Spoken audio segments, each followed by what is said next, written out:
YCP అధినేత మాజీ ముఖ్యమంత్రి జగన్ పెద్ద ప్లాన్లో ఉన్నారా అన్న చర్చ ఇప్పుడు సాగుతోంది. ఆయన వ్యూహాలు, కార్యాచరణను చూస్తే ఇలాంటిదేదో ఉందని అనిపిస్తోంది.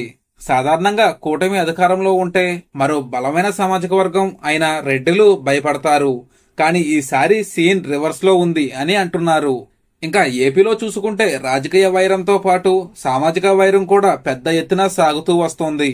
ఇంకా కమ్మవారి దెబ్బ ఎలా ఉంటుందో తొలిసారి వైసీపీ 2024 ఎన్నికల్లో చవి చూసింది. దాంతో ఎన్నాళ్ళు వైసీపీ లోపల అంతర్మదనం చెందినా కూడా సత్తెనపల్లి, రెంటపాళ్ల పర్యటనలో జగన్ నోటి వెంట వచ్చిన మాటలను చూస్తే కమ్మవారి వైపు ఆయన సానుకూలంగా మాట్లాడారు అని అంటున్నారు.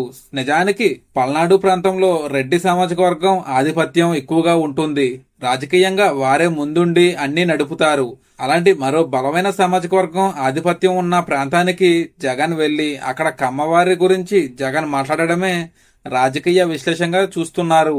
ఇది ఒక విధంగా చెప్పాలి అంటే పక్కా ప్లాన్ రాజకీయ వ్యూహంగానే అంతా అంటున్నారు. తమ పార్టీకి చెందిన కమ్మవారిని ఎందుకు వేధిస్తున్నారు అని జగన్ సూటిగానే చంద్రబాబు ప్రభుత్వాన్ని నిలదీశారు. ఆ విధంగా ఆయన కమ్మ సామాజిక వర్గం వైపు సాఫ్ట్ కార్నర్ తీసుకున్నట్లుగా తన వైఖరిని తేటతెల్లం చేశారు. ఇలా సడన్ గా జగన్ నోటి నుంచి ఒక బలమైన సామాజిక వర్గానికి అనుకూలంగా మద్దతుగా వ్యాఖ్యలు రావడం మీద చర్చ సాగుతోంది. అసలు జగన్ ఈ విధంగా మాట్లాడాల్సి వచ్చిందో, ఆయన వ్యాఖ్యల వెనక అర్థమేమిటి అన్నది ఎవరికీ అర్థం కావడం లేదు అని అందరూ అంటున్నారు. కానీ రాజకీయ విశ్లేషకులు మాత్రం వైఎస్ఆర్సీపీ పార్టీ కమ్మవారికి వ్యతిరేకం కాదు అని సూచన బలంగా ప్రజల్లోకి తీసుకువెళ్ళింది అని అంచనాకి వచ్చారు. మరి కమ్మవారిపై ప్రేమ చూపిస్తున్న జగన్ కు 2029లో కమ్మవారు ఏం చేస్తారో చూడాలి.